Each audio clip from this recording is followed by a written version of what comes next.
Boa noite a todas e todos aqui presentes em mais um encontro Eranos, Jung, Hermes e o discurso sobre as paixões, parte 2. Para quem não participou do primeiro encontro, sugiro que busque aqui no YouTube, no Facebook, nas nossas redes do programa do programa Psicologia Analítica, o encontro que é o número 1. Esse daqui é uma continuação. E para quem está aqui caindo de paraquedas, também fique aqui, não precisa assistir o primeiro, aproveite esse enquanto ele está ocorrendo, online, ao vivo, também vai ficar registrado aí para você ver e rever depois. E eu vou falar brevemente, dar uma contextualizada sobre o que são esses encontros aqui. Eranos é inspirado no encontro anual de Eranos, fundado em 1933, para o qual era convidado um grupo de estudiosos para falarem sobre um determinado tema. As conferências tinham como tópico central a história da religião e da cultura. O mitólogo Carl, com o intuito de definir a palavra Eranos, apropria-se do significado original do termo, que aparece pela primeira vez no mito grego da Odisseia de Homero, como referência a um núcleo espiritual, em que os participantes tivessem liberdade e espontaneidade de expressão por meio da arte, de textos que retratassem a essência do ser humano. Tentando manter esse espírito, esse projeto aqui, esses encontros que estamos fazendo, busca trazer estudiosos das mais variadas áreas, filosofia, antropologia, psicologia, músicas, arte, literatura, etc., para uma conversa sobre temas de interesse da psique complexa de Jung.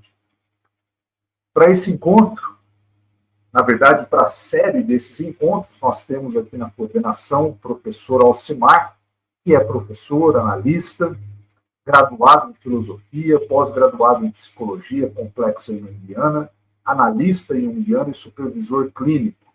Também professor da formação e da pós-graduação em psicologia analítica do Instituto Távola, em parceria com o Instituto Esfera.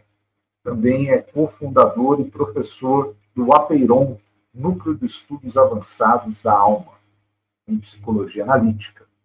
Também temos aqui como um dos coordenadores do encontro o professor Nelson Bretanha, formado em psicologia pela USP, física e mestrado em física pela Unesp, analista junguiano e supervisor clínico, também professor do curso de formação em psicologia analítica no Instituto Távola, no Instituto Esfera.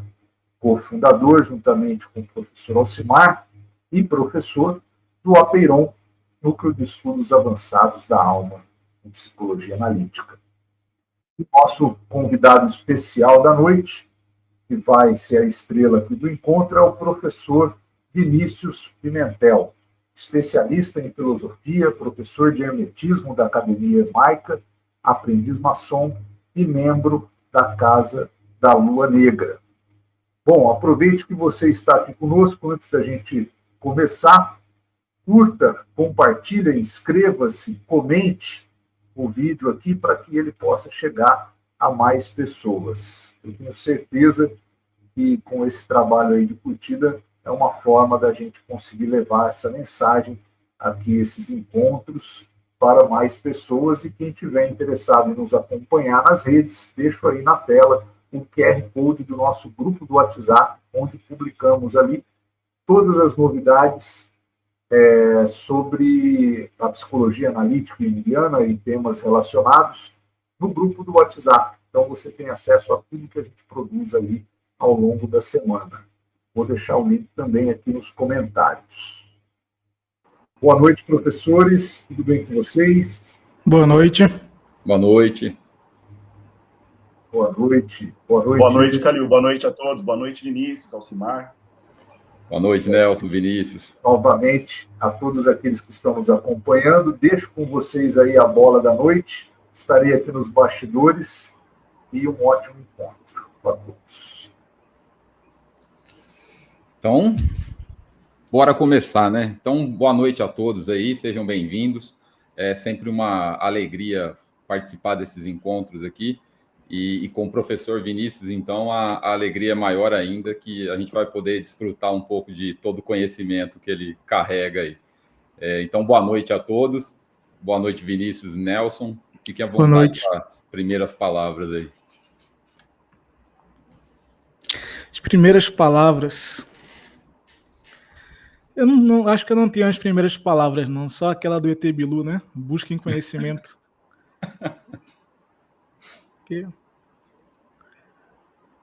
A gente hoje vai continuar aquele ciclo de perguntas, não é isso? Isso, eu trouxe, a gente parou, eu tinha feito algumas questões em cima do seu TCC, a gente chegou na metade na primeira live e acho que agora a gente termina a outra metade.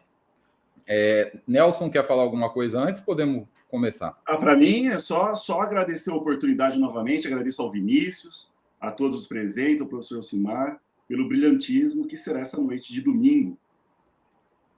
Isso aí, muito bom.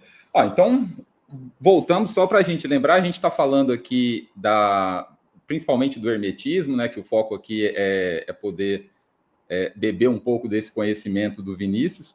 A gente vai, na medida do possível, fazer alguma relação com a psicologia, a psicologia junguiana, mas o foco é mais em hermetismo mesmo. Eu acho que a gente pode começar com a primeira pergunta. Eu vou trocar a ordem aqui, porque eu acho que essa primeira é interessante a gente começar com a ideia da cosmogonia hermética, Vinícius. Você pode contar para a gente como é que funciona a cosmogonia hermética? Posso sim. Vamos lá. Primeiro eu vou explicar para os ouvintes o que é uma cosmogonia. A palavra cosmogonia ela é uma palavra grega e ela é uma soma de dois termos. Cosmos, que pode ser traduzido como mundo ou como ordem, e esse gonia, ele deriva de Gênesis, que quer dizer nascimento ou criação. De modo que cosmogonia é o nascimento do cosmos, é o nascimento da ordem. Tá? No hermetismo, existe uma confusão que talvez seja proveniente de um olhar muito cristão que o leitor costuma ter. No hermetismo, não existe uma criação a partir do nada. Não existe uma criação ex nihilo. Tá? Então, todo o processo geracional ele é derivado de algo que já existe. Sendo assim, como é que se dá essa cosmogonia hermética? No princípio havia Deus. Isso eu estou pegando no livro O Poimandres. No princípio havia Deus e a escuridão. Vinícius, o que é essa escuridão? Que também existia. A escuridão aqui é uma existência, tá? Essa escuridão é uma forma simbólica do texto propor o caos primordial. Aquilo que ainda não tinha forma, aquilo que era amorfo. Essa escuridão que ela é coexistente com Deus, ela é submissa a Deus, porque ela é ordenada por Ele. E se ela recebe o ato da ordenação, ela é passiva ao ordenador. Então, Deus, ele emana uma luz. E quando essa luz surge, essa escuridão ela é banida. E no lugar da escuridão, o termo que o texto usa, literalmente a tradução é transmutação, tá? Então essa escuridão ela é transmutada na materialidade. Veja, não há uma criação da materialidade no sentido de uma criação ex nihilo. Essa materialidade ela é revelada, ela é aparentada quando a luz primeira se manifesta. O que é essa luz primeira? Quando é perguntado a Hermes, você sabe o que é essa luz? E Hermes fala, o nous. Meu Deus. A luz primordial, ela simbolicamente representa o nous. Aquilo que afasta o incompreensível, aquilo que afasta o que não pode ser cognoscido e revela alguma coisa do ponto de vista da compreensão, que é a materialidade. Essa materialidade tocada por essa luz, ela se mostra dividida em 4 partes, que são os 4 elementos: terra, fogo, água e ar.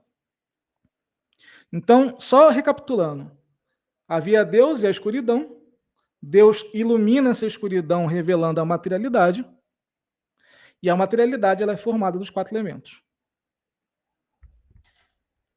Essa luz, no texto, ela é apresentada como poimandres.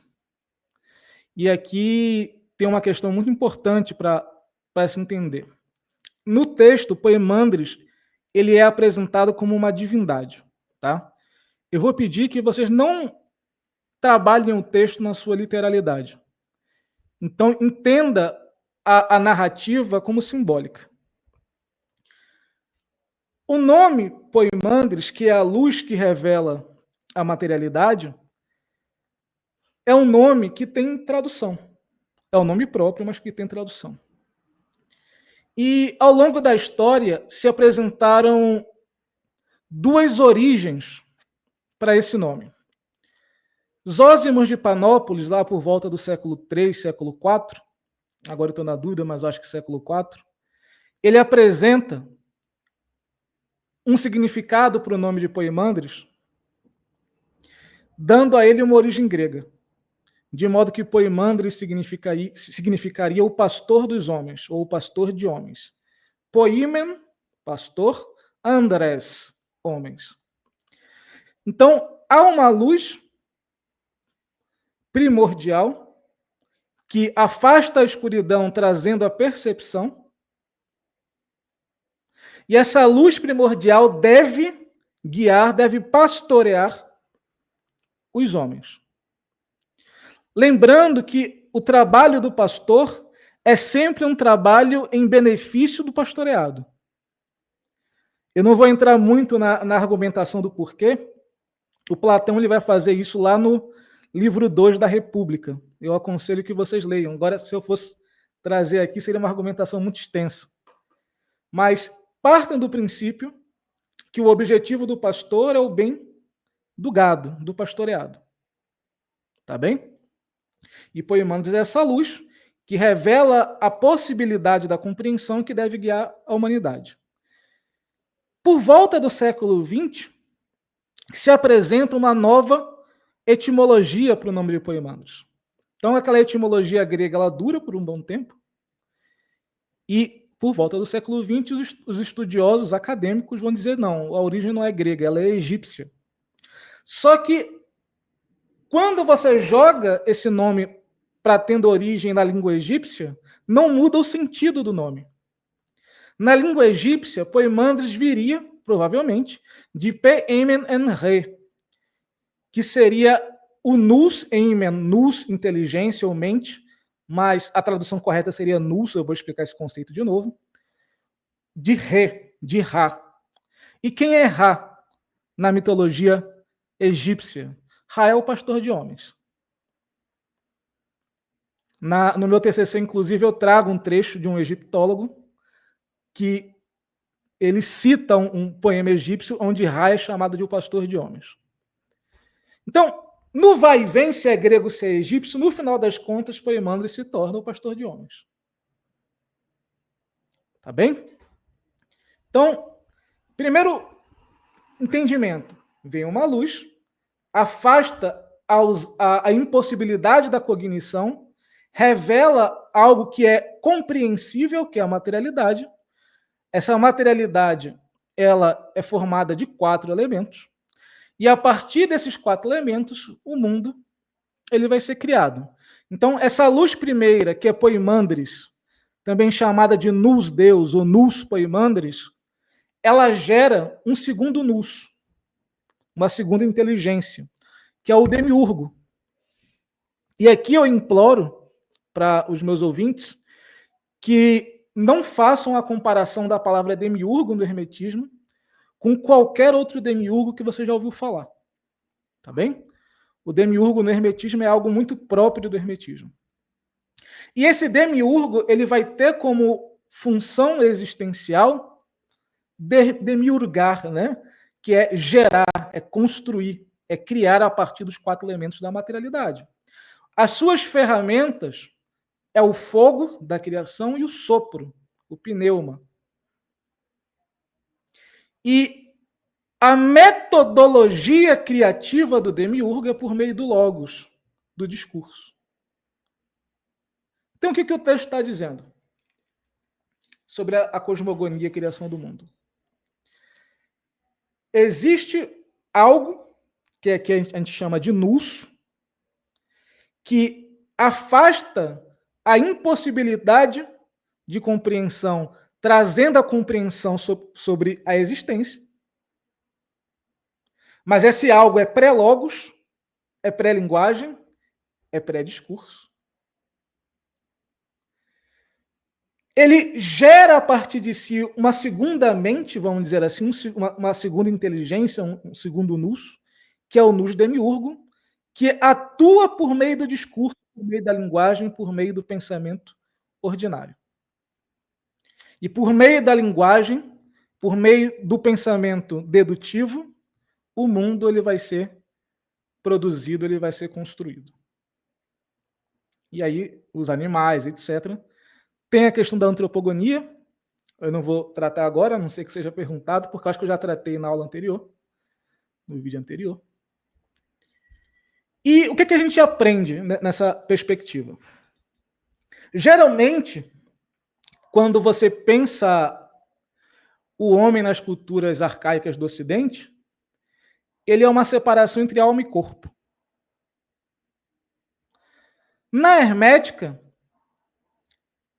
o homem ele interage com aquilo que pode ser compreendido através do corpo, por meio dos sentidos, que é advindo da materialidade, a mesma materialidade da cosmogonia, por meio do logos, que é a mente racional, a mente discursiva, a mente que traduz aquilo que é percebido pelos sentidos, que organiza, que ordena, porque o demiurgo ele é aquele que vai ter o papel de pegar a materialidade e ordenar. E por uma outra mente, uma outra, como é que eu posso colocar? Uma outra faculdade do juízo que permite a compreensão daquilo que é pré-linguagem, que afasta a escuridão. E no afastar da escuridão revela a materialidade e seus elementos. Mas quem afasta a escuridão para que o logos depois possa trabalhar, para que a mente racional discursiva possa trabalhar, vai ser o nous. E aí o mundo está criado.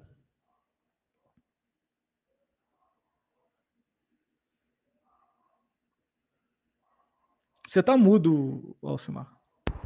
Falei, maravilha. Professor Nelson, quer falar alguma coisa? Eu achei fantástico, né? E há um paralelo, Vinícius, muito interessante com o próprio cristianismo também, apesar das divergências, né? Quando você fala da luz, o trecho nas escrituras sagradas, o faça-se a luz, a questão do pneuma e o verbo. E outra coisa que me veio à mente é quando você coloca a materialidade como uma manifestação, a iluminação que dota aquela escuridão amorfa de forma, isso nos ajuda a entender o que é impermanente, né? Porque justamente aquilo não tem materialidade em si, apesar de usarmos esse vocábulo. Porque para nós, materialidade é algo que tem substância, concretude. Mas, na verdade, aí me lembrou um pouco de Plotino também, porque é só uma forma de expressarmos o agente ordenando a matéria primordial. Não sei se fez sentido, mas... Não, é isso mesmo. A prima mater, né? Isso. É isso mesmo. E na física, que aí eu utilizo logos, nós chamamos isso de leis naturais. As leis naturais do universo. Essa semelhança que você notou com o cristianismo, na verdade, com o judaísmo, né? Sim. Porque o Gênesis é da tradição anterior. Ela é comum em várias tradições do mundo antigo. Principalmente as tradições que, de alguma maneira, vai ter uma influência babilônico-egípcia. Perfeito.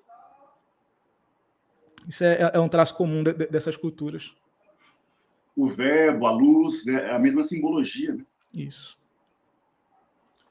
Muito bom. Gente, vou aproveitar, já que essa temática de Deus apareceu de alguma forma, né? Vou tentar um paralelo com o Jung, vou trazer uma citação que eu acho que ela traz uma ressalva e ela dá um pouco o ponto de vista, né, pelo menos a proposta que o Jung tem de como olhar para esses fenômenos, né? Então, acho interessante, eu acho que tem como compartilhar a tela, o Calil? Se não tiver, eu vou lendo aqui. Acho que eu vou ler, né? Não sei se o Calil está aí, não cheguei a combinar isso com ele. Eu vou ler esse trecho. Né? Alcimar, tem na caixa de ferramentas aí na parte inferior o apresentar. Caso você queira. Não, eu vou apanhar demais, acho que eu vou seguir aqui para não perder muito tempo, mas vou trazer só essa citação, só para a gente pensar em como a gente olha para isso que o Vinícius trouxe, né? Tem toda uma mitologia aí, tem essa questão do Deus colocado, o Nelson fez esse paralelo com o judaísmo, né? Então é interessante porque nessas temáticas normalmente vem um deslumbramento ou alguma paixão aí, né? Porque a gente tem identificações com determinados movimentos religiosos e de repente isso acaba tocando de alguma forma. Então, para tentar evitar essa identificação e alguma coisa, para a gente voltar para esse ponto de vista de como a psicologia vai olhar para isso, né? Eu vou ler um trechinho aqui, que eu acho que é interessante. O Jung não está falando sobre isso, mas eu acho que serve aqui para a gente. Ele está falando um pouco do que ele vai nomear como o self, né? Um tipo de fenômeno que ele vai nomear como sendo o self, que eu acho que vai conter todas essas imagens divinas dentro do conceito. Então, acho que é importante para a gente se situar. Ele fala assim no livro Psicologia e Alquimia, nas obras completas, é o volume 12, no parágrafo 15. Ele diz assim, ó, outro mal entendido de consequências igualmente sérias consiste em atribuir à psicologia a intenção de ser uma nova doutrina, talvez herética. Quando um cego aprende a enxergar, ninguém espera dele que descubra imediatamente novas verdades com um olhar poderoso de águia.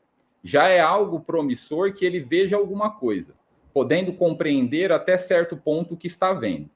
Na psicologia, trata-se do ato de ver, e não da construção de novas verdades religiosas, quando as doutrinas existentes ainda não foram reconhecidas e compreendidas. Em matéria de religião, é sabido que não se pode entender o que não se experimentou interiormente. Apenas na experiência interior se revela a relação da alma com aquilo que é apresentado e pregado exteriormente. Ao afirmar como psicólogo que Deus é um arquétipo, eu me refiro ao tipo impresso na alma. A origem da palavra vem do grego que significa tipo, que significa uma batida, algo que imprime.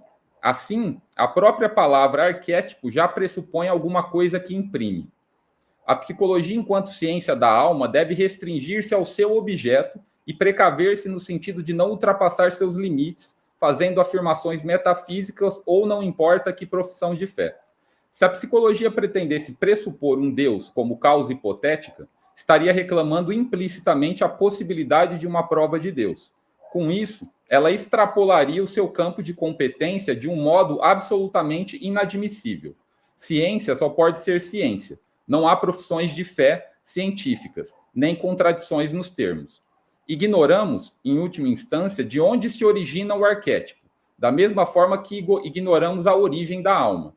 A competência da psicologia enquanto ciência empírica não vai além da possibilidade de constatar, à base de uma pesquisa comparativa, se o tipo encontrado na alma pode ou não ser designado como uma imagem de Deus. Desta forma, nada se afirma de positivo ou negativo acerca de uma possível existência de Deus, do mesmo modo que o arquétipo do herói não pressupõe a sua existência. Vocês me desculpem, o trecho é um pouco longo, mas eu acho que é importante para a gente entender, porque aí já dá um olhar para a gente, né? Isso que aparece no hermetismo como nus, né? Já daria para a gente pensar que é um fenômeno que aparece e que daria para a gente classificar como dentro desse campo dos fenômenos de Deus, né? Dos fenômenos que a gente vai chamar do campo do arquétipo do self, né? Então, acho que para a gente trazer esse ponto, só para a gente entender como a gente está olhando para isso, né? E como o próprio Jung coloca, né? Existe uma necessidade da gente compreender isso, né? Antes da gente querer afirmar qualquer coisa. E é a partir daí que a gente está propondo esse encontro, e é daí que a gente vai tentar olhar para esse fenômeno. E aí, se vocês quiserem falar alguma coisa, senão eu vou para a próxima pergunta, gente. Eu não sei se cabe a gente falar mais um pouquinho sobre o nous, porque é sempre um conceito que você explica 1, 2, 3, 15 vezes e ainda assim as pessoas não entendem. Porque ele é muito diferente do que a gente está acostumado a pensar. Nessa relação da cosmogonia, eu apresentei o nous como a primeira manifestação de Deus, essa luz primordial. Agora eu vou falar do nous no ser humano. No hermetismo, o nous é uma faculdade de conhecimento. Ele é uma ferramenta de compreensão, que é pré-linguagem. É por meio do nous que a gente vai ter aquilo que o Pierre Hadot vai chamar de experiência mística, que é uma experiência que ela não parte do controle do sujeito. Ela acontece. Tá? Ou, como diz o hermetismo, por Deus é revelado, lá no Tratado 13. Ou seja, não é da nossa competência forjar essa experiência.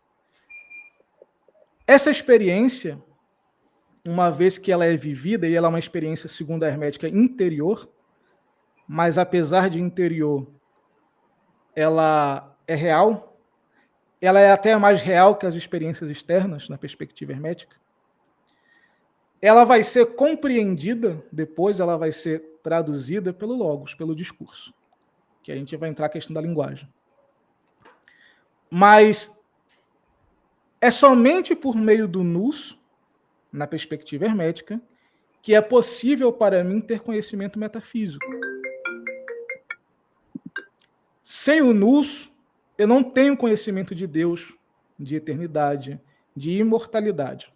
E quando eu falo conhecimento, eu não falo conhecimento no sentido do conhecimento linguístico. Deus é o criador de todas as coisas. Deus é aquilo que é todo-poderoso. Não é nesse sentido. Mas é um conhecimento imediato, um conhecimento da experiência. Eu trago como exemplo uma passagem do próprio Corpus Hermeticum, que revela muito bem o que eu estou querendo dizer lá do livro O Poimandres. No primeiro tratado, no versículo 3, no versículo 2 e versículo 3, aquela soma de versículos, acontece o seguinte. Hermes pergunta, quem és tu? E ele responde, eu sou Poimandres, o nous da soberania. Sei o que deseja e estou contigo em todo lugar. Por que Poimandres, que é o nous, está com Hermes em todo lugar? Porque ele faz parte de algo pertencente ao homem, que é essa faculdade de conhecimento. Aí no versículo 3, Hermes fala, eu quero aprender sobre os seres. Eu quero aprender sobre os seres. Compreender sua natureza e conhecer Deus. Por que ele pede ao nous para conhecer os seres e a Deus? O que é os seres aqui no grego? Toon, né? Aquilo que é. Aquilo que tem o sentido de permanência. Porque somente o nous pode trazer essa revelação. Somente o nous pode trazer esse conhecimento. A via discursiva, lógico-racional, não te leva ao conhecimento da coisa em si. Está para além dos limites da linguagem. Então é ao nous que ele pede, que aqui é simbolizado pela figura mitológica de Poimandres. Como eu disse, eu desejo ouvir isso. E Poimandres responde, guarda em teu nous tudo que deseja aprender e eu te ensinarei. Mantenha contigo os objetos que você quer compreender e lhe será revelado. Você irá experimentar. Dizendo isso, ele, Poimandres, mudou de forma. E tudo se abriu para mim com uma inclinação, e eu vi uma visão indefinida. Poimandres não narra, aqui começa a cosmogonia, Poimandres ele não narra para Hermes a cosmogonia. Poimandres muda de forma, Hermes recebe uma visão indefinida, e aqui há um contradictio in adjecto, porque se eu vejo eu posso definir. Mas aquilo que Hermes experimenta está para além dos limites da linguagem. Por isso é indefinido. Por isso carece de possibilidade de definição. E aqui começa a narrativa da cosmogonia que eu expliquei anteriormente. Mas a ideia que tem que ficar clara é que, dentro de uma perspectiva hermética, não há possibilidade real de um conhecimento místico, de um conhecimento interior, de um conhecimento religioso, o nome que você quiser dar, sem o nous. Se você for somente pela linguagem, somente pela leitura da tradição, você consegue chegar até o símbolo, mas você não consegue ultrapassá-lo. É isso. Muito bom. Não, e aí acho que fica claro o paralelo, né, dessa... Quando, nesse trecho que eu citei, o Jung fala que em matéria de religião é sabido que não se pode entender o que não se experienciou interiormente, né? Acho que aí se faz um paralelo de olhares, né, e de compreensão de como se apreende esse fenômeno religioso, né? E aí essa concordância também de que talvez seja para dentro, né, e não para fora, né, de alguma forma. E Vinícius, essa contradição poderia ser compreender uma tentativa de compreensão, né? Porque, na verdade, é um reconhecimento pela nossa herança divina. E o Logos é uma decorrência dessa iluminação e ordenação da matéria. Faz sentido isso? Deixa eu pensar. O Logos... O Logos... Porque você falou, né? O ver... Ele está acima da materialidade. O Logos, ele é acima da materialidade. Ele engloba a materialidade. É por isso que tudo aquilo que existe no mundo pode ser descrito, pode ser dito. Não há nada no mundo que o Logos não consiga descrever. Porque tudo que há no mundo parte do Logos, na perspectiva hermética. Mas o Logos, ele não é projetado pela materialidade, ele é projetado pelo nous. É o nous que gera o Logos. Perfeito, mas o que me permite ver e reconhecer, ou seja, o nous em mim, é simplesmente uma herança divina da qual não tem nenhum poder de atuação. Exato. Agora, sim, o hermetismo, o propósito da literatura hermética é justamente ensinar o leitor, e é por isso que eu considero o Corpus Hermético e os outros textos como textos iniciáticos. O objetivo é ensinar o leitor a ter a percepção desse nous e, por meio desse nous, conhecer aquilo que é real. Experimentar. Não aprender a doutrina, o texto, não é esse o objetivo, mas o texto ele tem como objetivo te capacitar para essa experiência. É uma função iniciática, exato, não descritiva. Interessante. Fantástico. Então, vou partir para a próxima pergunta. Quando a gente encontra, pelo menos eu acho que a gente que trabalha com análise, a gente encontra muitos casos, né, em que, às vezes, o que precisa para aquele caso, de alguma forma, ser solucionado, implica numa mudança do que o Jung chama de atitude, né? Então, por exemplo, a neurose, ela exige essa mudança de atitude, né? Existe uma atitude ali que ela é incompatível e a transformação dessa atitude, né, para seja lá o que o sistema psíquico indicar, ela se faz necessária nesse processo de reequilibração. E tem um paralelo que eu acho interessante no hermetismo, que é a questão da metanoia. Então, abrindo esse gancho, queria que o Vinícius falasse para a gente um pouco da metanoia no hermetismo, e, se for possível, explicar um pouco também da etimologia da palavra, que eu acho que nem todo mundo está acostumado com o termo, né? Tudo bem. No meu TCC, eu faço a relação entre a metanoia hermética e o conversio, né, a conversão em pé errador. E eu defendo no TCC que o hermetismo ele é uma obra com propósito metanóico ou com um propósito de conversão. E aqui eu vou explicar o que significa. A palavra metanoia, ela também é formada por dois termos gregos, que é meta, vem de metata, que seria aquilo que vai além, e esse noia, que deriva de nous, que pode ser traduzido como mente. De modo que metanoia seria, numa tradução literal, uma mudança de mente, uma transformação da mente. E alguns textos alguns tradutores, melhor dizendo, quando vão traduzir metanoia, tanto no hermetismo quanto nos textos cristãos, eles vão traduzir metanoia como arrependimento. Pessoalmente, eu não gosto muito da tradução de metanoia como arrependimento. Quando Hermes chega para um grupo de homens e diz assim, metanoesate, eu traduzo como mudai de mente.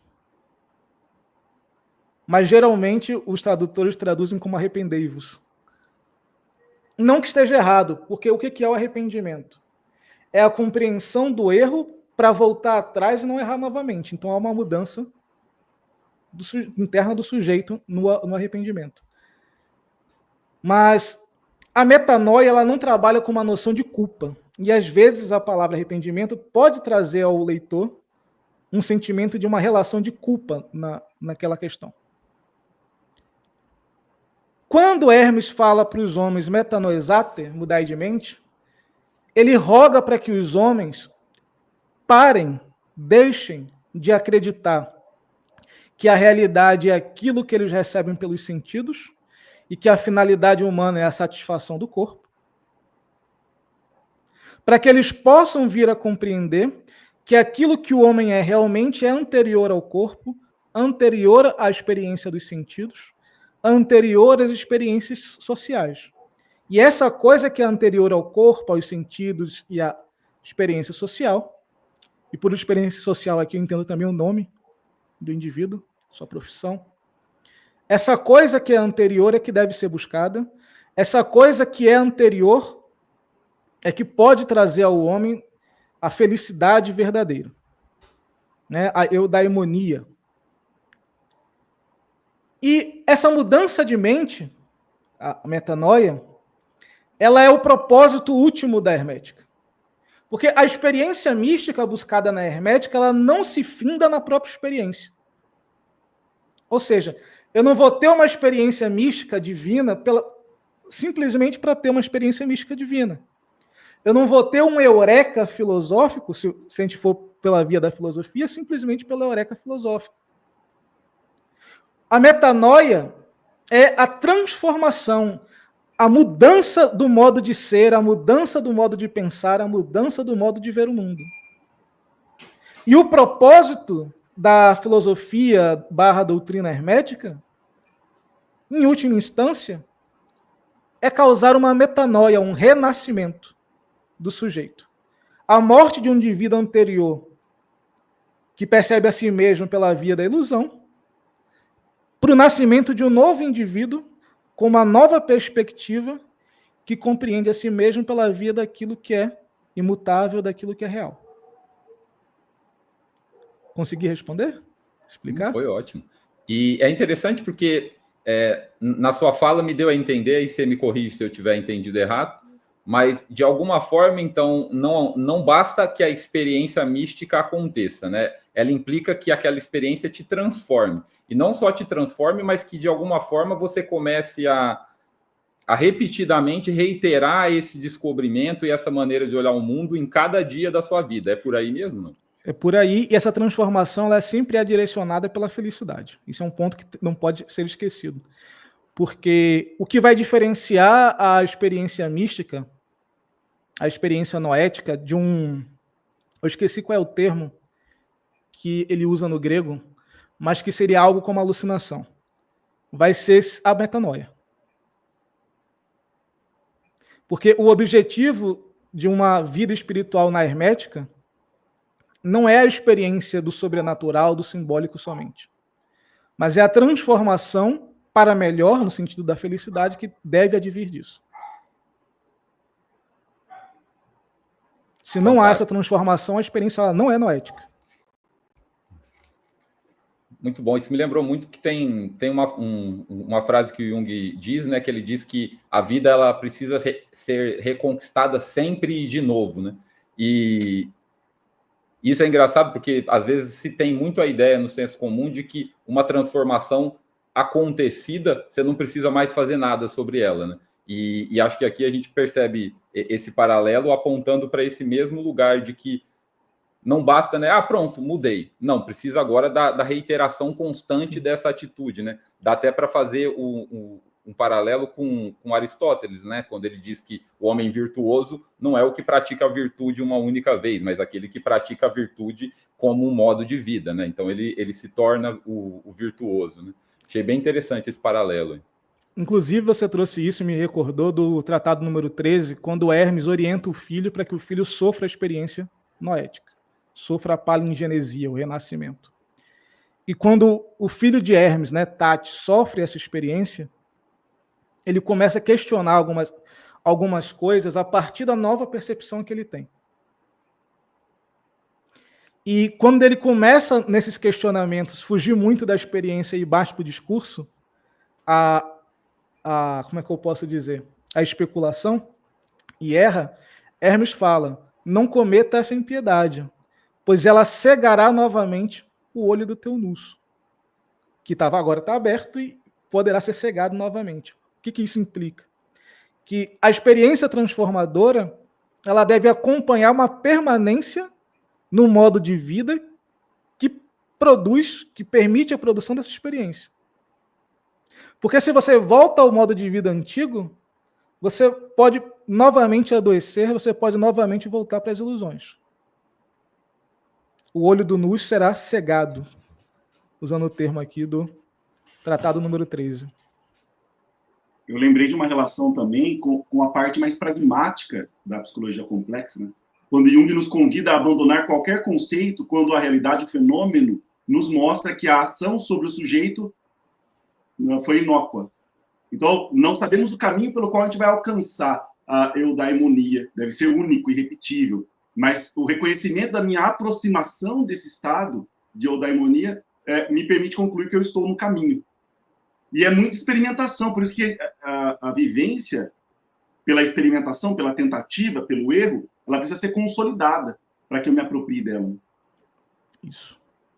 E aí é um dilema, eu não sei se você vê assim também, Vinícius, que é interessante, porque a gente precisa do sentido e da materialidade como meio de nos aproximarmos da verdade, mas ela se constitui como obstáculo também quando nós nos apegamos a ela. O momento Exato. de vivê-la e o momento de se desapegar.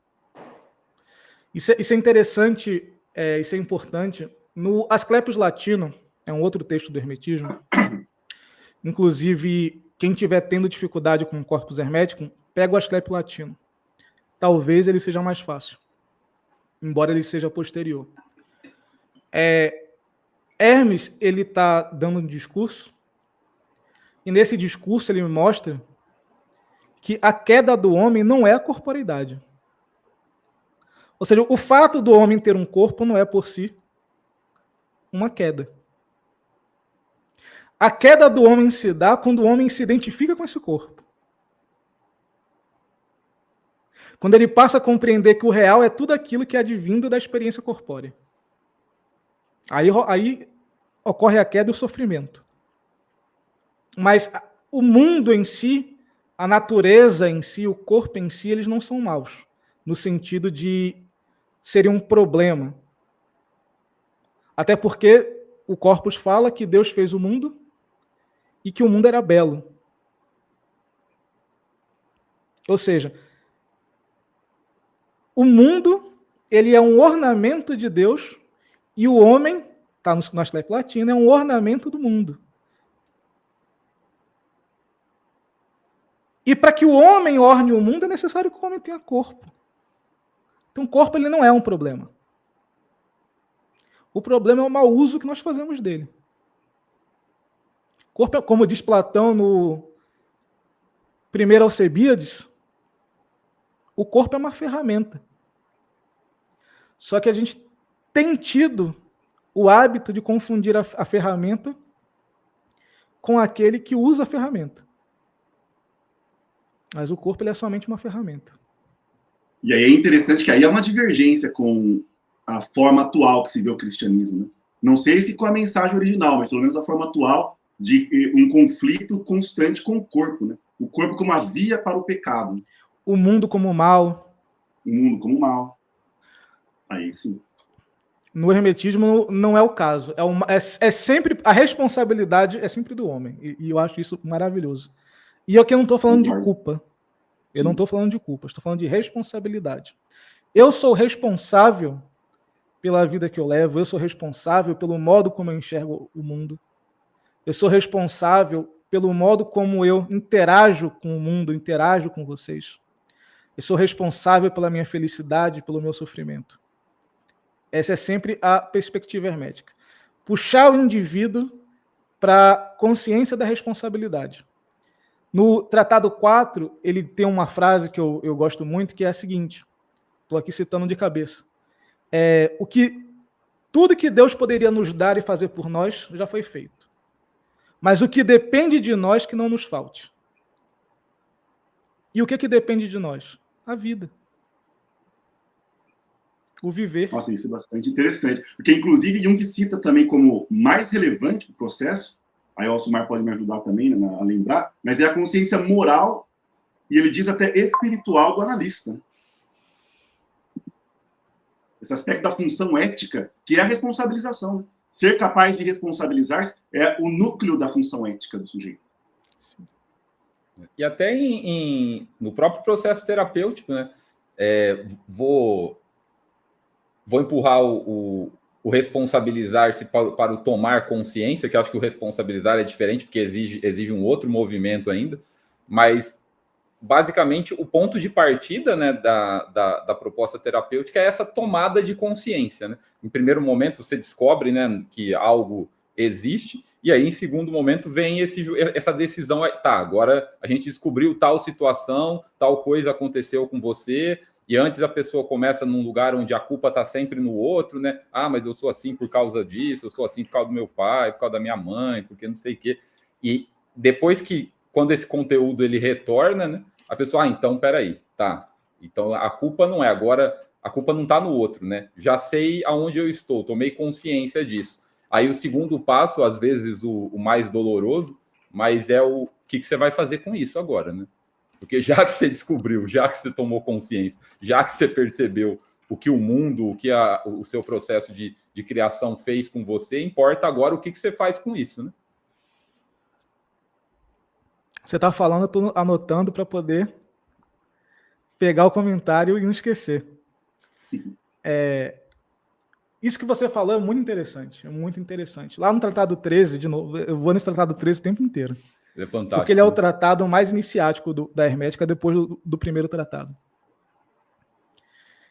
O primeiro obstáculo a ser vencido é a agnósia, que é a ignorância, a ausência da gnose, a ausência do saber. E só se vence a agnósia por meio dessa experiência noética primeira, dessa experiência mística.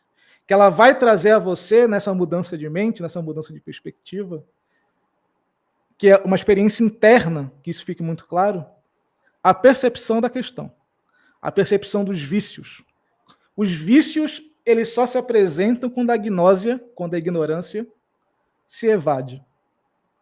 Não que o vício não estivesse lá, isso só não era percebido. Quando os vícios são percebidos, ou seja, quando o indivíduo ele sabe que o vício está ali, a intemperança, o desejo extremo, etc., aí sim ele tem liberdade. Mas antes disso não há uma liberdade, porque se ele não tem a consciência do erro, o conhecimento do erro, ele não tem como operar sobre o erro. Mas até aí que o hermetismo traz, até mesmo a ideia de você superar a ignorância que oculta os erros, também é sua responsabilidade. Você pode fazer isso por meio de uma ajuda. De Deus, do sacerdote, de quem quer que seja, do psicólogo. Mas é sua responsabilidade o processo. Fantástico. Ô Vinícius, vou aproveitar uma deixa dessas duas respostas anteriores. Vou sair um pouco da parte teórica e fazer uma pergunta pessoal alinhado com uma coisa que você falou, e você fica à vontade para responder ou não. Pessoal no sentido de que é uma opinião, né, que você pode compartilhar com a gente. Porque você coloca o texto hermético como esse texto iniciático, né, que busca a conversão de quem entra em contato com ele.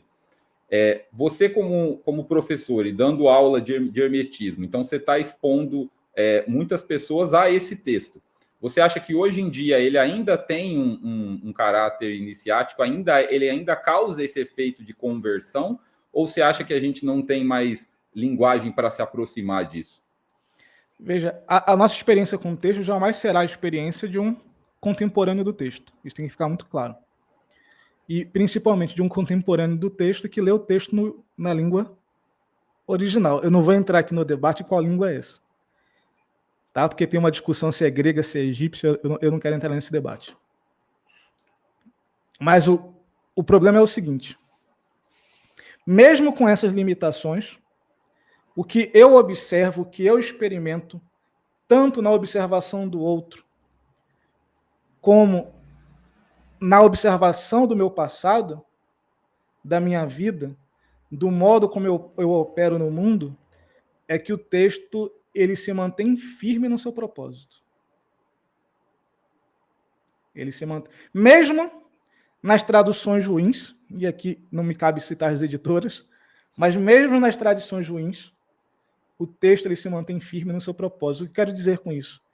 Ele continua causando metanoias em seus leitores. Obviamente que não em todos os leitores.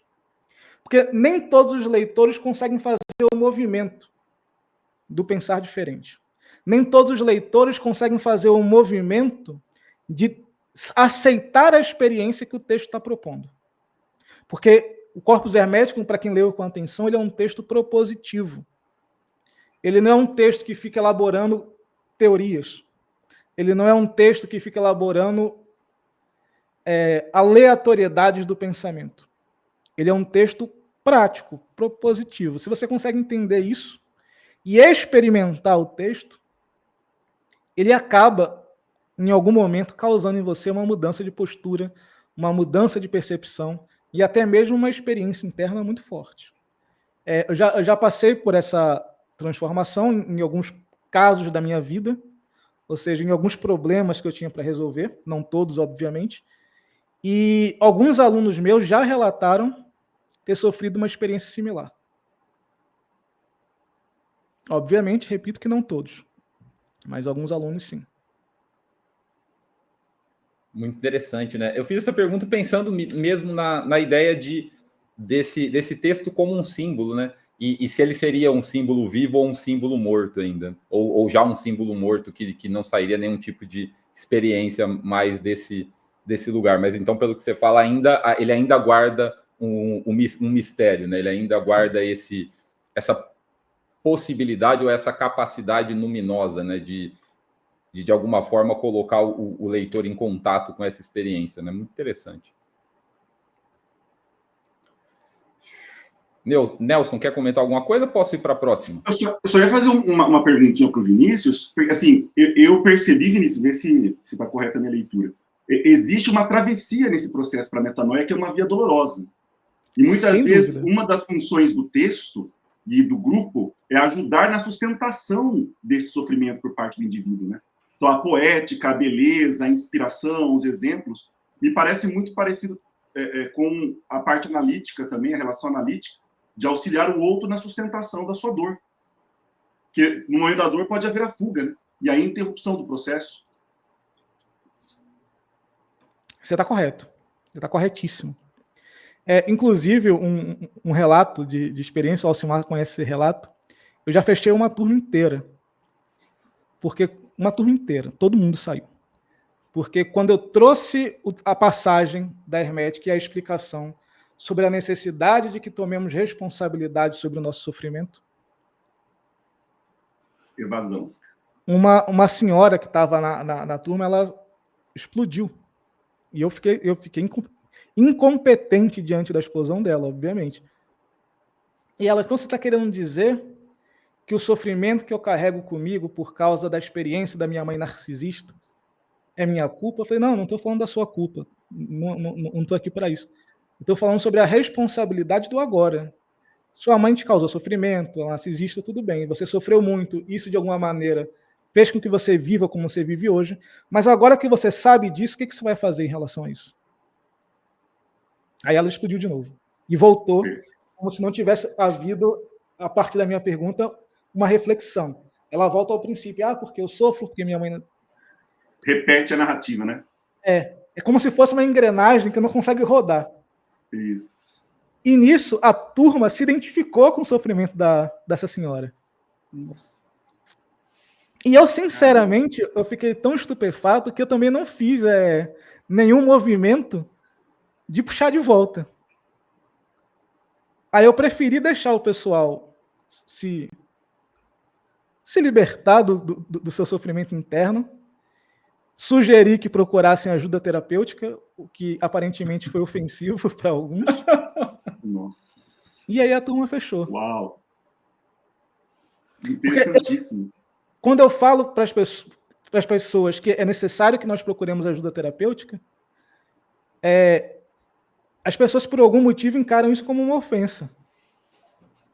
E não como uma necessidade. E há um estigma muito, muito severo ainda com relação a isso. E as pessoas também, às vezes, procuram um atendimento terapêutico como uma solução miraculosa no qual ela não tem que se comprometer moralmente. Em que ela não tem responsabilidade. Não se compromete moralmente. Há uma fantasia muito grande. Aí o processo não ocorre. É a dinâmica muito do recolhimento da projeção. Eu quero mostrar uma passagem do Corpus, que eu acho que vocês vão se interessar. Eu não sei se o Calil consegue compartilhar a tela. Se conseguir, Calil, eu agradeço muito. Eu já coloquei aqui para... Isso, valeu. Isso aqui é do material que eu utilizo no curso, tá bem? A doxografia hermética. Olha o que o Hermes vai trazer.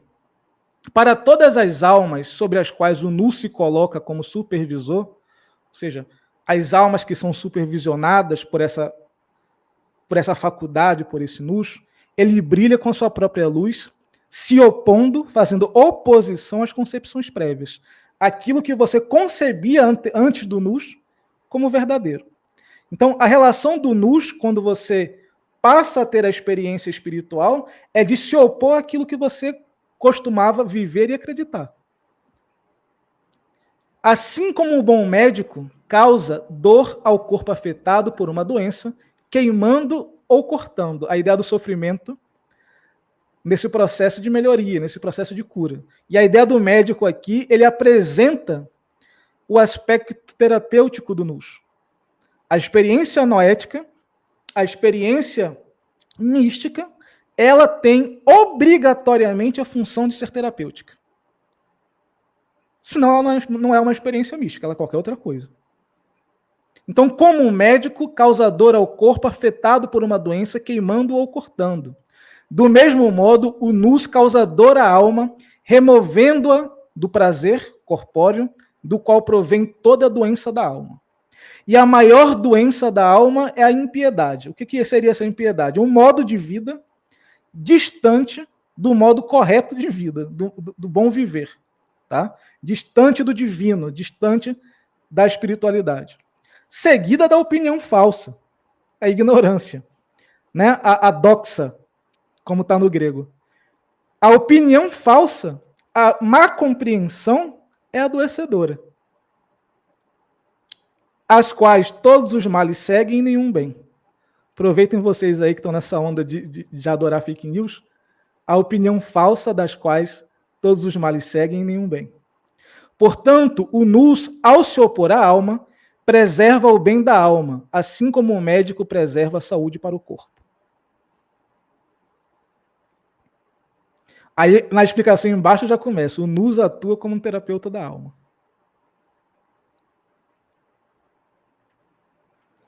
Muito bom essa passagem. E lembra muito... Espetacular. Eu acho que vai aparecer no Jung também, mas eu lembro essa citação na Von Franz, né? Que ela diz que o que cura em análise é a experiência luminosa, né? Que eu acho que aí dá para a gente aproximar do que o Vinícius chamou de experiência mística ali, né? E que ela só é mística se ela gera esse efeito, né? Então, e acho que aí tem outro paralelo, né? Diferente, porque o hermetismo dá a resposta de qual é essa experiência mística, né? Ele propõe uma experiência, né? Acho que na psicologia a gente fica com ela em aberto, né?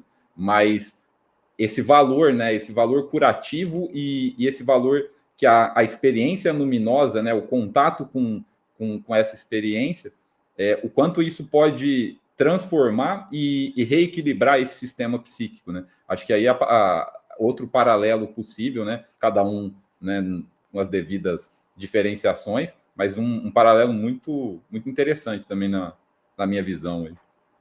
Faz muito sentido. Osmar, posso dar só uma ampliada nisso aí? Não sei se é o momento. Por favor, cara. Porque, sempre assim, é o momento. A gente tem, Vinícius, às vezes, algumas experiências, e aí o Osmar fez o paralelo, para mim, é perfeito também.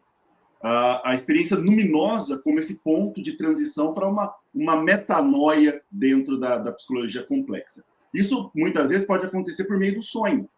Como que essa comunicação acontece no hermetismo? O hermetismo também se debruça sobre uma possível comunicação do nous, ou noética, não sei, no sonho, no mundo onírico? Sim. Ele fala, eu não lembro qual é a passagem especificamente, eu posso procurar agora. Mas ele vai dizer que os sonhos é uma das maneiras pelas quais Deus se comunica ao homem, né? E a comunicação do homem com Deus é sempre a comunicação, como é que eu posso dizer? Da metanoia, da mudança, da transformação. Aqui ele fala, pois só ao homem Deus se comunica, à noite por meio de sonhos, de dia por meio de símbolos. Nossa, essa frase é muito boa também. Se você quiser, eu compartilho tela para você dar uma olhada na passagem. Por favor. Muito boa essa frase.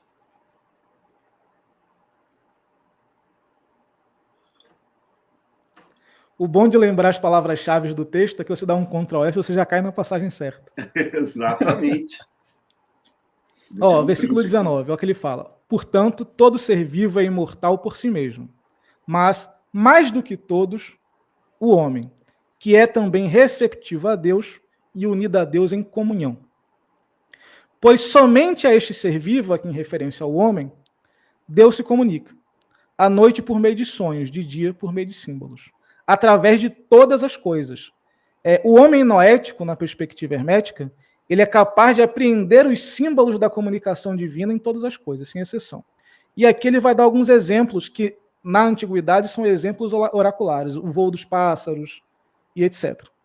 Certo. Mas a ideia é o seguinte, nós temos acesso a essa comunicação com o transcendente nos símbolos que surgem nos sonhos e nos símbolos que surgem quando estamos despertos. E aqui ele traz os oráculos, né, como exemplo, porque o oráculo nada mais é do que uma ferramenta de produção de símbolos para se comunicar com as questões que você precisa se comunicar. Fantástico. E para nós faz muito sentido, porque nós fundamentamos predominantemente analisações. E aí o livro A Birração nas obras completas é muito claro nisso, porque justamente nós acreditamos nessa comunicação inconsciente, que é o próprio regulador da psique, que vai buscar o seu processo de equilíbrio, e ele se manifesta, se comunica a nós por meio de sonhos. E ler esses símbolos é uma tarefa gigantesca. Sim.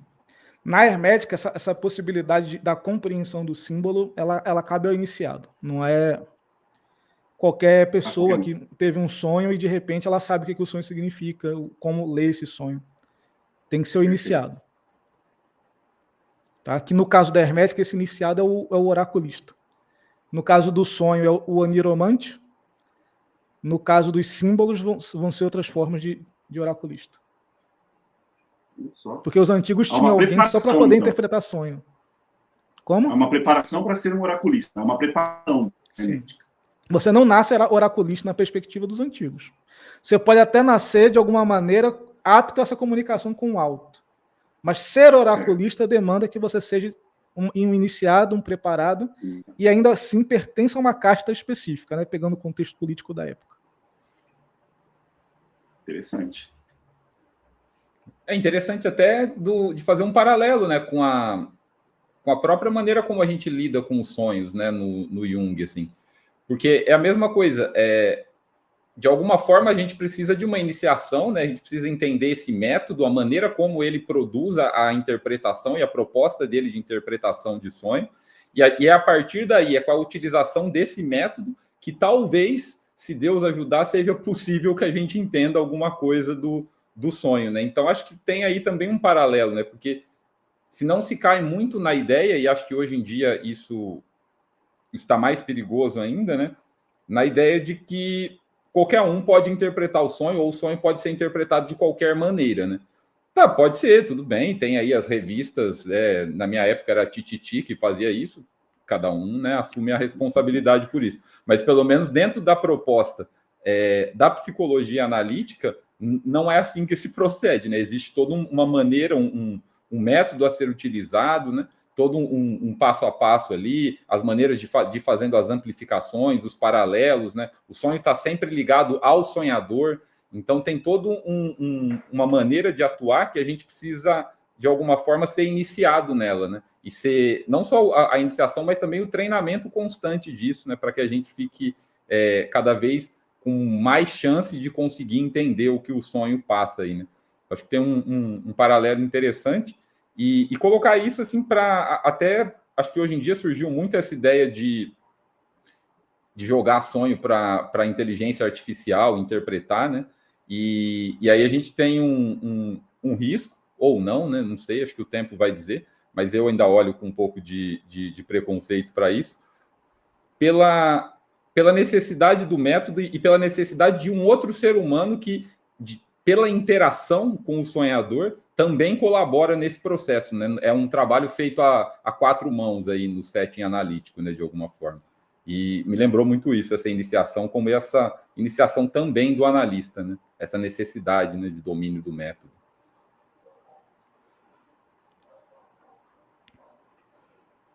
Eu acho esse paralelo fantástico, Simão. Desculpa, Vinícius. Pode falar primeiro. Não, nada. Não, eu só ia concordar com o Alcimar com relação a esse paralelo, porque, na verdade, uma das condições sine qua non para analisarmos um sonho é reconhecer que a análise desse sonho afeta quem analisa também, não só quem é analisado. E isso não acontece com a inteligência artificial. Precisa ser recíproco. É uma transmutação ali de pelo menos duas pessoas, né? Eu não sei se é só para mim. O professor Nelson está cortando para você, Alcimar? Tá, um pouquinho.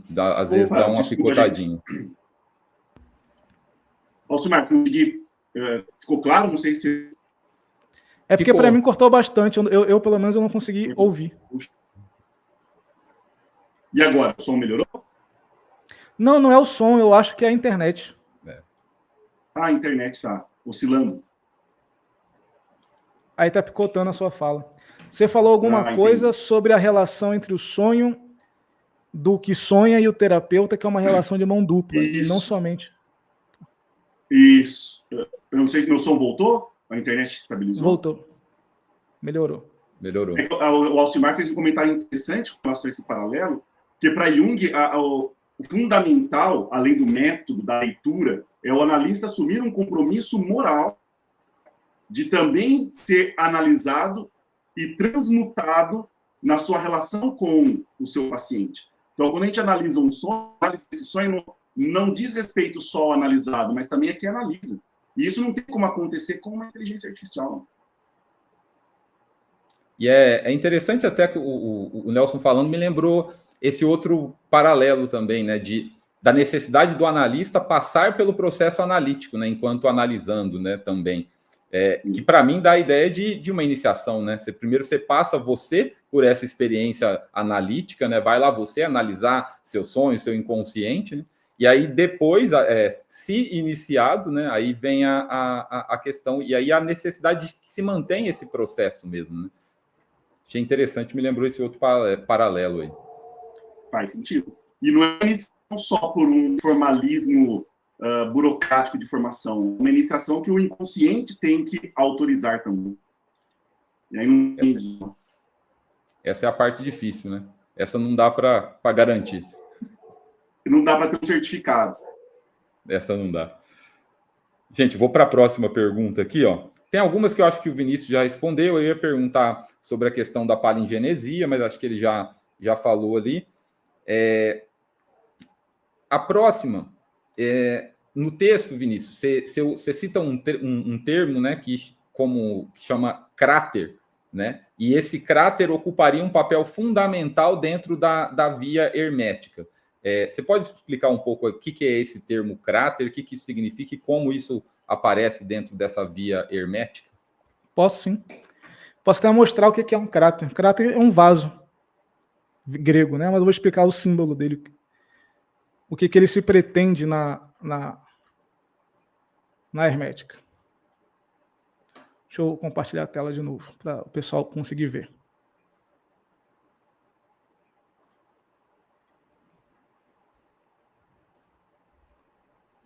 O cráter é um vaso desses que estão aparecendo aí na imagem, basicamente. O hermetismo, ele vai falar, lembrando que é um texto que fala por meio de alegorias, por meio de símbolos, tá? Que o homem, ele só pode encontrar a si mesmo e a felicidade se ele possui o nous. E daí é perguntado para Hermes, onde é que está esse nous? E ele diz, Deus colocou num cráter, um vaso, e enviou alguém, enviou um arauto, para trazer esse cráter aqui para baixo. E o homem que desejar se tornar sábio, se tornar um homem pleno, ele deve se banhar com a água do cráter. E aqui existe uma discussão se a expressão é banhar ou se batizar, né? Mas é uma discussão dos acadêmicos que eu não vou entrar muito nela. E o que é se banhar da água do cráter? Ele usa posteriormente a ideia de mergulhar no cráter. O cráter, dentro de uma perspectiva simbólica, em que você lida com um símbolo tanto grego quanto com o símbolo egípcio, o cráter é o hieróglifo que representa o coração. A palavra cráter se traduz literalmente como vaso. Então, quando ele diz que o arauto, não sei se dá para ver nessa imagem, no papiro do Livro dos Mortos, você tem um vaso na balança contra a pena. E a gente sempre ouve na história, é um coração, mas quando você vai olhar o hieróglifo, é um vaso.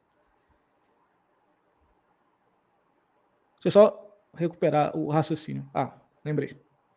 E quando você faz essa correlação, o vaso que o arauto trouxe aqui para baixo é o nosso coração.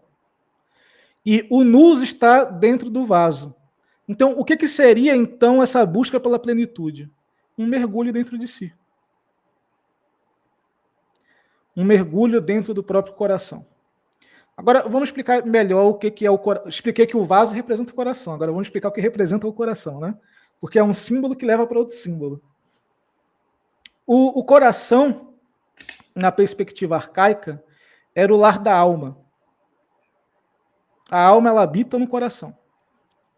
O livro Cor e Cosmos, inclusive, isso é dito formalmente. A alma está no coração. Cor e Cosmos é um dos textos herméticos. E mergulhar dentro do cráter, banhar-se da água do cráter, é mergulhar na alma. É mergulhar. É se banhar com a alma, é mergulhar na alma. E nesse mergulho da alma é que acontece o processo do encontro de si. E quem é capaz de encontrar a si mesmo, e aqui a gente lembra da máxima délfica, né? Conhece-te a ti mesmo, é aquele homem que detém o nous. Então, é só no olhar para dentro, no olhar interior, no mergulho dentro da minha própria alma, dentro desse vaso cardíaco,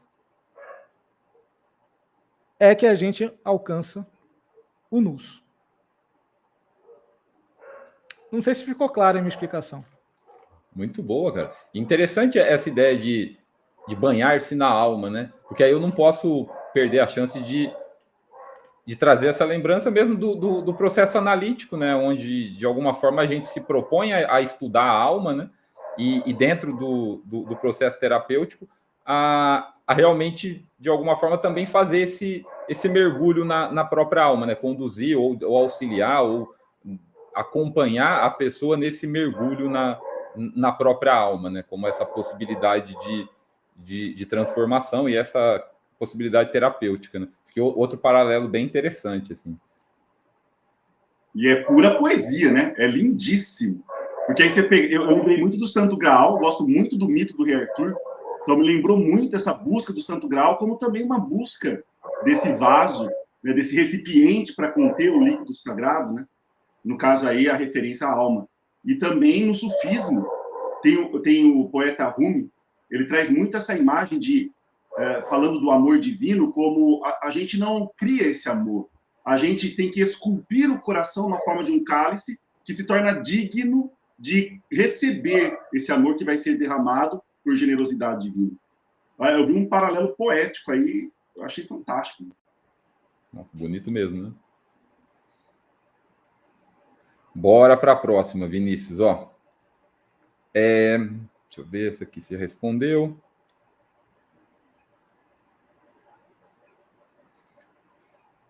Um outro conceito que aparece, assim, e acho que ele é interessante de ser conversado, é o conceito de eimarmene, que aparece ali no seu texto e no texto hermético, né? E essa eu sei que é difícil de explicar, mas o que seria esse eimarmene aí, Vinícius? Cara, eimarmene no hermetismo é um problema, porque ao mesmo tempo que ele é muito claro no que seria, quando ele começa a falar sobre, ele complica muitas coisas. A tradução de eimarmene para o português, eu sempre evito nos meus textos fazer a tradução. Eu boto como está no grego, embaixo eu boto uma explicação. A tradução de eimarmene, nas traduções brasileiras do hermetismo, às vezes aparece como destino, às vezes aparece como fado. Só que o modo como o hermetismo compreende o destino é diferente do modo como a gente entende a palavra destino hoje. E aí que entra um problema de tradução também. O hermetismo, quando quer se referir ao fado e ao destino, às vezes ele usa eimarmene, às vezes ele usa moira. E aí, para você conseguir separar os conceitos, é uma luta digna de uma luta de Hércules, assim. No livro Poimandres, ele define o que é eimarmene. Ele vai dizer o nome do governo dos 7 astros, 7 planetas.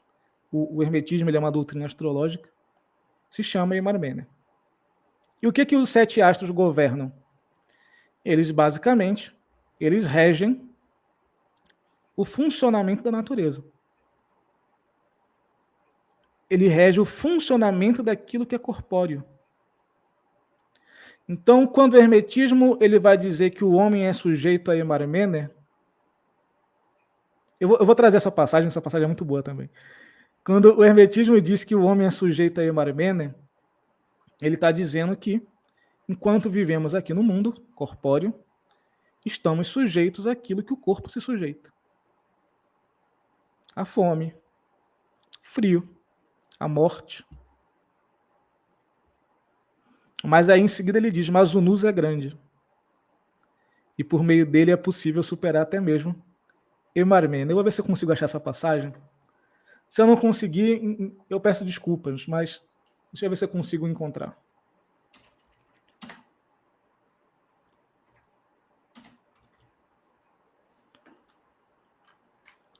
Eu acho que eu achei, peraí.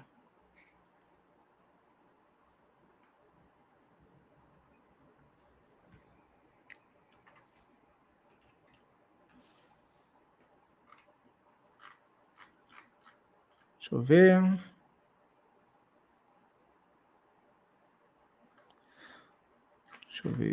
Deixa eu ver. Eu não achei especificamente a passagem que eu queria, mas eu achei outra muito boa também, que explica bastante a noção de eimarmene. É porque o corpus hermético, gente, é muita coisa. Para você lembrar onde está tudo, é um pouco difícil. Então vamos lá.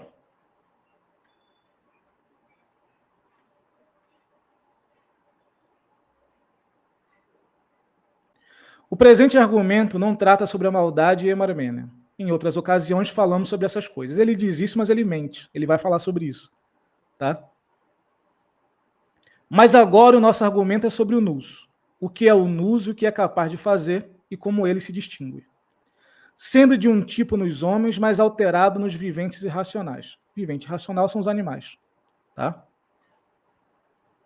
E, novamente, que nos outros viventes não é benéfico, mas diferente em todos, extinguindo tanto o passional quanto o desejo, o que é necessário considerar racionais alguns homens e outros irracionais.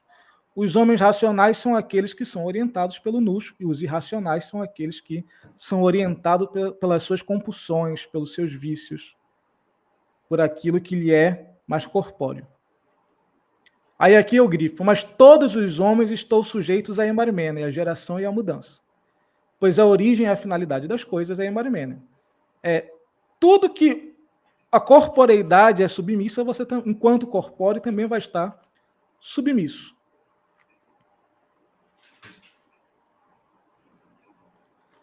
Aí, em seguida, ele fala.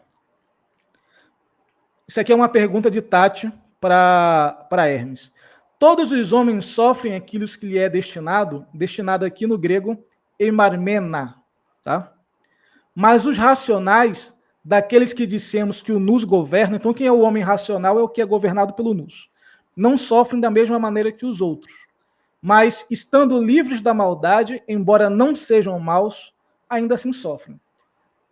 Tanto os bons homens como os homens maus vão estar sujeitos ao sofrimento. Se tem uma inundação, a casa do homem piedoso e a casa do homem vicioso vai ser levada junto. Independente. Mas o homem racional, o homem guiado pelo nous, o homem dotado dessa percepção de si, ele não sofre como sofre o outro. E aqui eu vou continuar para poder construir o meu argumento sobre Eimarmene. Como assim, novamente, você diz, ó Pai, o adúltero não é mau, o assassino não é mau e todos os outros?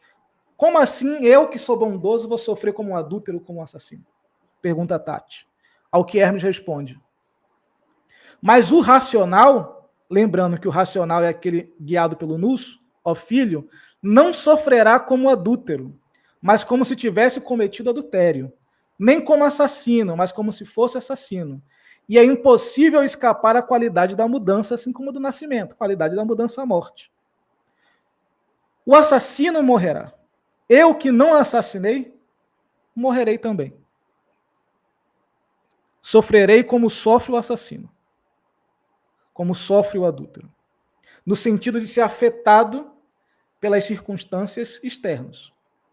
No entanto, aí que vem o pulo do gato, é possível escapar da maldade para quem tem nous. Vamos ver a continuação. Por isso também eu ouvi o Agathos Daimon dizendo sempre. Aqui eu vou pular essa passagem porque ela não vai ajudar no que a gente quer. Compreenda e leve esta palavra à questão que me perguntaste anteriormente. Falo da parte do nous sobre Eimarmene.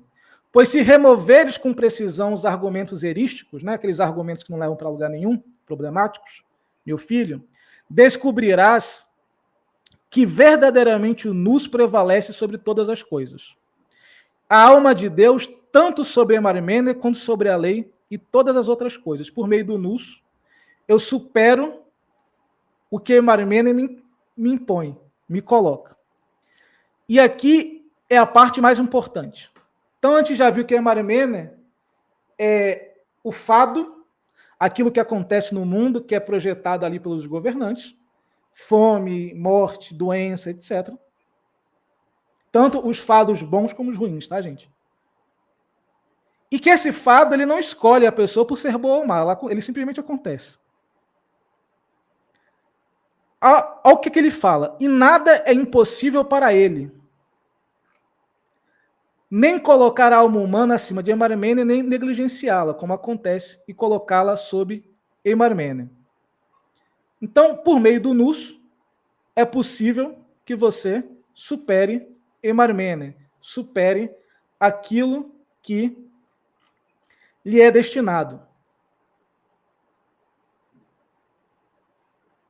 Isso aqui não é o que eu quero.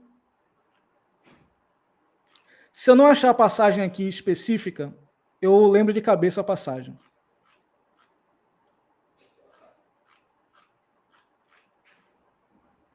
Eu vou falar de cabeça. Aí ele vai fazer toda essa argumentação sobre a superação do Deimarmene por meio do nus, a superação do sofrimento por meio do nus, porque o homem sofre como sofre o mal. Mas ele vai concluir o seguinte: o homem noético, o homem racional, quando o mal lhe ocorre, ele não fica preso ao mal como se esse mal ocorrido fosse a única realidade. Ele não fica identificado com o trauma, com o sofrimento. Mas a ele tudo é possível, inclusive, trazer esse mal, trazer esse sofrimento à gnose, ou seja, transformar aquilo num saber, num conhecimento, e até mesmo transformar o mal em bem. Deixa eu ver se eu acho a passagem. Não vou achar. Mas é isso. A ideia é basicamente essa. Por meio do nus, é possível superar os efeitos do destino. Não o destino, mas os efeitos do destino. E a partir daí superar o sofrimento.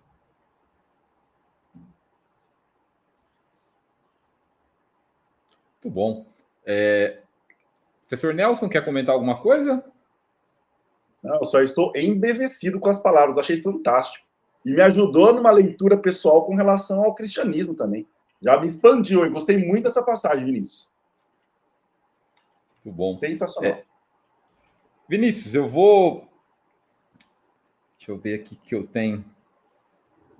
Eu vou terminar, acho que tem duas perguntas, vou fazer essas duas perguntas, que aí a gente vai encaminhando para o final também por causa do horário, mas acho que a gente pode conversar sobre essas duas aqui com tranquilidade. Primeiro eu vou jogar uma que está só dentro do hermetismo, depois vou pedir um paralelo. No corpus hermético, né, o Hermes ele vai falar sobre, vou chamar aqui de poderes, né, que ajudam, de certa forma, nessa transformação interior. E que, se adquirido, né, esses poderes, se adquiridos, eles substituiriam as forças negativas que aprisionam a alma. Você consegue falar um pouco do que seriam esses poderes e quais são essas forças negativas que eles substituiriam? Cara, eu não vou lembrar do nome de todos, sinceramente. Tranquilo. Mas é basicamente o seguinte. Existem 12 potências, 12 dinamis, 12 açoitadores, que é um dos termos que ele vai usar, que açoitam a alma. O primeiro é a ignorância. Eu vou lembrar de alguns. Você vai ter a ignorância, a incontinência, a ira, a inveja. Eu disse que não lembro, mas estou lembrando. O desejo. E assim vai. O dolo, a mentira. São uma série de vícios de comportamento, de maus comportamentos, de formas equivocadas do viver, que são responsáveis pelo sofrimento da alma. Por que são 12? É porque ele quer linkar esses vícios com os 12 signos do zodíaco. Tá? Embora o texto não diga a qual pertence cada vício. Dá para ter uma ideia, mas ele não diz. Então, se eu sou um homem que prezo pela minha ignorância, conheço muita gente orgulhosa da própria ignorância, o hermetismo ele entende que essa ignorância ela não é uma benção, ela não é um bem. Ela vai ser responsável pelo sofrimento desse sujeito. Se eu sou um homem incontinente, que não consigo me conter, isso me causa sofrimento. Se eu sou um homem invejoso, isso me causa sofrimento. Um outro vício que ele vai colocar é a injustiça. Se eu sou um homem injusto, isso me causa sofrimento. Inclusive o Platão na República prova como é que a injustiça causa sofrimento ao injusto. Aconselho muito a leitura na República. E para se opor a esses vícios, o hermetismo ele evoca 10 potências, 10 contra 12, que são 10 potências positivas. Por que 10? Porque ele quer também, de novo, fazer uma relação astrológica em que você tem ali as 10 esferas de existência, né? A primeira começa na Lua, aí depois vem os 7 planetas, e você já tem 7 esferas. Aí tem a 8ª esfera, que é a esfera das estrelas fixas, a 9ª esfera, que habita onde habitam as almas divinas, e a 10ª, onde habita Deus, circulando tudo. Então, para cada esfera, terá uma potência positiva. Essas potências positivas são, em geral, o oposto das potências negativas, sendo que uma das potências positivas ela se opõe a mais de uma, por isso que é 10 contra 12. Então, você vai ter, por exemplo, a gnose sendo evocada, gnose e conhecimento, tá? Sendo evocada para a superação da ignorância. E quando a gnose supera a ignorância, a tristeza se revela. Estava oculta. Ou seja, a ignorância ela oculta uma tristeza. Essa tristeza é um dos vícios. O hermetismo ele entende a tristeza como um comportamento, não somente como um sentimento. Só que a gnose ela não vem sozinha. O conhecimento ele não anda só. Ele anda em coro, de mão dada. Com a gnosis caras, que a tradução seria a alegria do conhecimento. E aquele que conhece se torna alegre. E a alegria do conhecimento afasta a tristeza. E uma vez que o homem conhece e é capaz de distinguir bem e mal, certo e errado, ele se torna continente. E assim vai. Então, por meio dessas potências, ele vai superando os vícios. Mas a base dessa superação é o conhecimento. Tá? A base dessa superação é o conhecimento. E a ideia de que a ignorância, a inveja, a injustiça, etc., causam na vida do sujeito a infelicidade, a desordem, o adoecimento. É isso. Muito bom. Professor Nelson, quer comentar ou posso fazer a última pergunta? Depois a gente faz um bate-papo final aqui. Isso, pode fazer a última pergunta, Alcimar. Eu já anotei aqui a questão da tristeza e da alegria. Achei fantástico também. Muito bom. Muito bom. Vinícius, aí vou fazer minha última pergunta aqui. Agora pedindo uma relação, se possível, né, ou não. Existe uma relação direta entre o platonismo e o hermetismo? Existe. O hermetismo é posterior ao platonismo, né? Esse aqui é um tema que as pessoas têm dificuldade de entender, que o hermetismo ele é uma doutrina da antiguidade tardia. Ele começa ali mais ou menos no século I, II a.C., ele se estende até o 5 depois de Cristo. Então, ele não é a doutrina mais antiga de todas, como a galera acredita. E ele é muito influenciado pelo platonismo. Do platonismo ele vai herdar o estilo dialogado, do platonismo ele vai herdar a teoria do mundo das ideias, a separação entre o transcendental e o imanente, que a invenção dessa separação é platônica, embora algumas pessoas não queiram admitir. Tá? O único que diz que há algo fora da natureza, fora da physis, é Platão. É o primeiro. Depois dele, todo mundo se adequa ao pensamento. Mas o primeiro a colocar isso no papel vai ser Platão. Então, o hermetismo ele vai trazer isso. O hermetismo ele vai trazer a ideia de que o mundo sensível ele é uma projeção do mundo arquetípico, o mundo das ideias. Às vezes ele usa arquétipo, o termo. Às vezes ele usa eidos. Às vezes ele usa ideia para se referir a essas formas originais que projetam aqui as sombras, a materialidade, a corporeidade. Tá bem? Então ele vai herdar isso do platonismo. Do platonismo, ele vai herdar também, que embora isso seja órfico em alguma medida, a noção de que o homem não é o corpo, que o homem é a alma e que o corpo nada mais é que uma ferramenta do homem. Uma boa ferramenta, inclusive, se bem utilizada. A ideia da imortalidade da alma e a defesa do retorno da alma a novos corpos. Ele vai herdar isso também. Só que, diferente do Platão, não há um Hades no hermetismo, né? Mas fora isso, é muito parecido.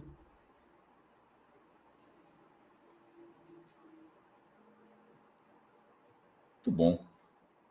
Professor Nelson, se tiver algum comentário, senão acho que a gente pode chamar o Calil e ir encaminhando para o encerramento, né? Já está aqui com 1h35.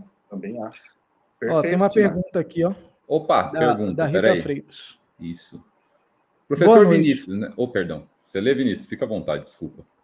Boa noite. O professor Vinícius poderia falar um pouco sobre esse conhecimento que é necessário? Posso. Esse conhecimento que é necessário, o termo que a hermética vai dar é gnose. Tá? E qual é esse conhecimento? É o conhecimento daquilo que é imutável. Daquilo que é imutável. Vinícius, o que são as coisas imutáveis que eu devo conhecer? Deus. A alma, a imortalidade, os arquétipos ou as formas originais. Agora, para você entender o que são essas coisas, Rita, seria necessário, eu não sei se é o caso, que você já tivesse alguma iniciação filosófica, ou seja, algum conhecimento da filosofia idealista da antiguidade, para que essa compreensão ela fique clara para você. Mas a noção é o seguinte: eu só consigo transcender, sofrer a apoteoses ou teoses, a divinização, a superação do estado deficitário do adoecimento, na busca de compreender, noen, é que no grego esse compreender não é um compreender da linguagem, do discurso, mas um compreender interno, aquilo que é eterno, aquilo que é imutável. Que é quando Hermes fala, que eu trouxe hoje mais cedo, eu quero conhecer sobre os seres. É o primeiro passo no processo prático do hermetismo de desenvolvimento de si, do mergulho na própria alma.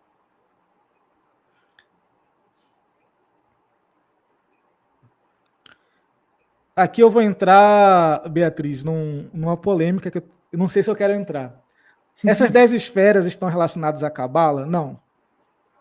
Quer dizer, o hermetismo ele não tira isso da Cabala. A Cabala, aqui eu vou falar uma coisa que eu vou ser apedrejado, eu peço perdão para vocês. Cabala é uma doutrina medieval, não arcaica. O hermetismo é arcaico. Então, o hermetismo vai herdar essa ideia das 10 esferas do pensamento astrológico religioso egípcio sumério. E a Cabala ela vai herdar isso desses que eu já citei e do hermetismo. E dos neoplatônicos também. Tá? Aí, por favor, não me atirem pedras, não me chamem de... Eu não sou contra judeu de jeito nenhum, mas não necessariamente a história que eles contam é a verdadeira do ponto de vista histórico. Muito bom. Será que tem mais alguma pergunta? Parece que não, né? Pessoal, queria agradecer todos aqui que estão na audiência também, estão agradecendo, gostaram muito aí do encontro.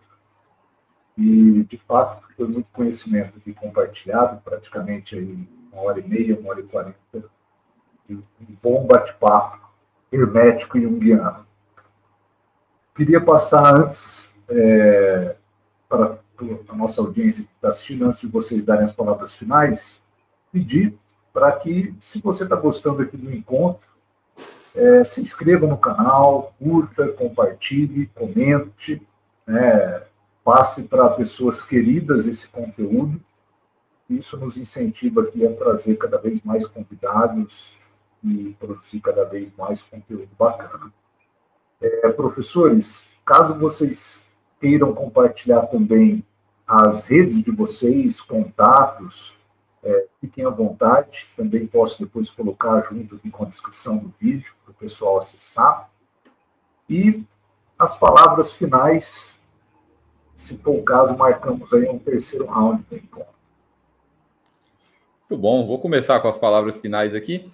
Antes, só vou... Agora caiu uma ideia aqui, só vou colocar ela aqui brevemente, só para a gente tomar cuidado, porque que nem a gente usou uma mesma palavra, né? Eu e o Vinícius, a palavra arquétipo, né?